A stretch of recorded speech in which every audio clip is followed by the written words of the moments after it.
All right, you guys, it is Blake Lively and Justin Baldoni Day. Finally, to all of the women out there that are watching, no matter what you do in life, you never, ever, ever go full Amber Heard. The conclusion here, I have said this since before, long before this ever broke out between her and Justin Baldoni. Blake Lively is not a good person, that she has proven herself not to be a kind person, okay? And that's largely due to the fact that she is a modern feminist, and so she has to create struggle where there just isn't any, okay? She has a track record of being difficult to work with, from Armie Hammer, who got fired from Gossip Girl because he said during a dinner that she was a bitch, regarding Blake Lively and Ryan Reynolds, when I just recognize that they are up on their high horses and that they potentially treat people very badly and that really they're bored and rich. Another circumstance that made me see right through Ryan Reynolds and the kind of person that he is, when despite being friends with Joe Alwyn, who dated Taylor Swift for 5 years. She's best friends with Blake Lively. Ryan and Blake and two other of her friends all staged a mass unfollowing of Joe Alwyn like they were 13 years old. Okay, Ryan, you're 48 years old. Grow up.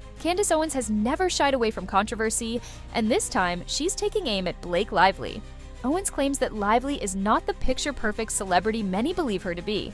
According to Owens, Lively is emblematic of the modern feminist who creates problems where none exist. She suggests that Lively has built her career on a carefully curated public image, but behind the scenes, she is difficult and manipulative. Owens likens the situation to Amber Heard, implying that Lively's legal battle with Justin Baldoni is another case of a Hollywood actress attempting to control the narrative. With this comparison, Owens sets the stage for a deeper dive into Lively's alleged behavior and the legal storm surrounding her.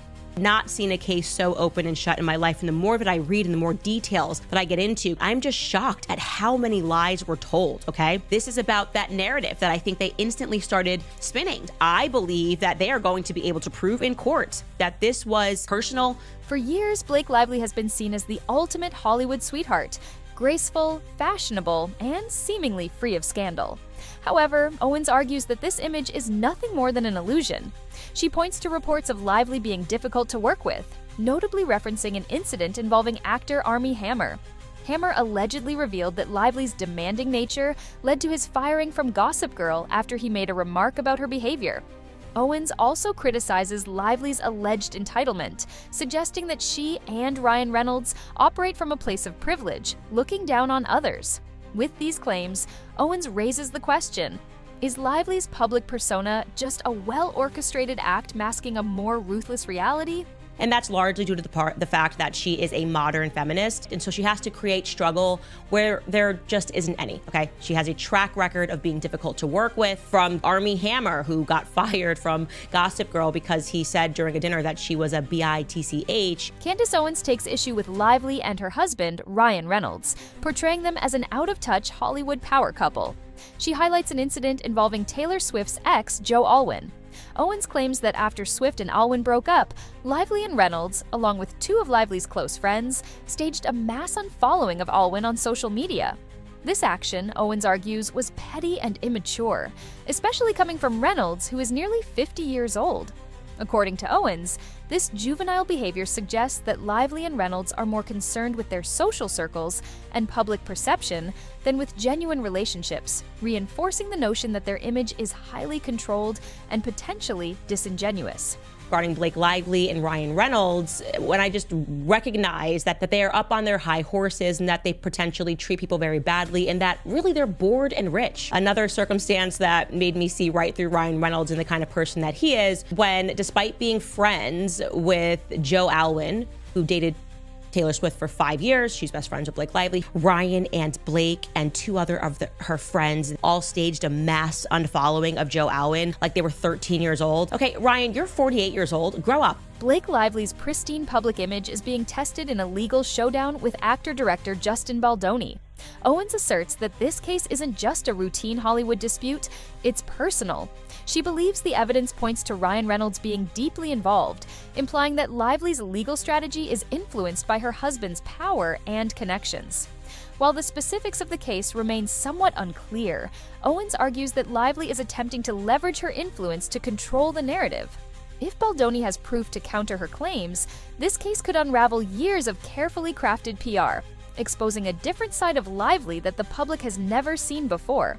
The question remains, what's really at stake in this battle? Favorite part of what I've read of this suit so far is that Blake Lively did not even read the book that the movie was based on. Correct. And we're not talking War and Peace. This is a book that's probably written at a second grade reading level. Yeah. One of the most telling signs that this case is bigger than it appears is Lively's alleged repeated attempts to secure gag orders. Owens claims that Lively has tried to silence Baldoni and his attorney, Brian Friedman, by arguing that sensitive and inflammatory information should not be made public.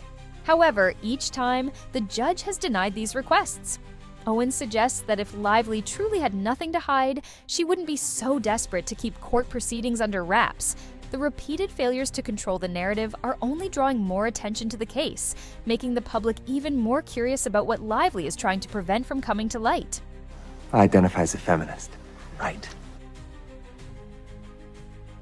What do you make of that? What I make of that is that if your wife is sexually harassed, you don't make fun of Justin Baldoni. You don't make fun of the situation. You take it very seriously. You file HR complaints.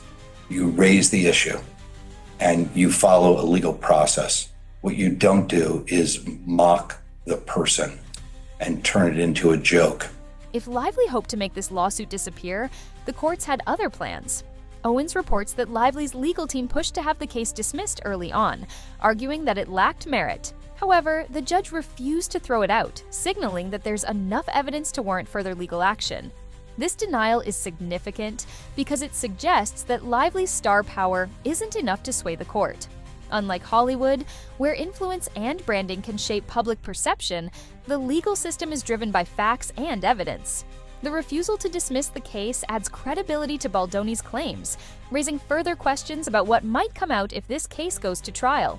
In fact, we've come across evidence that shows that even her own representatives knew that she was threatening and mean and tough and wanted to get her way. This is not something that we wanted out there. It's not something that Justin wanted out there. In fact, it hurts the movie. It doesn't help the movie. One of the most revealing aspects of this case is Lively's reported attempts to avoid deposition.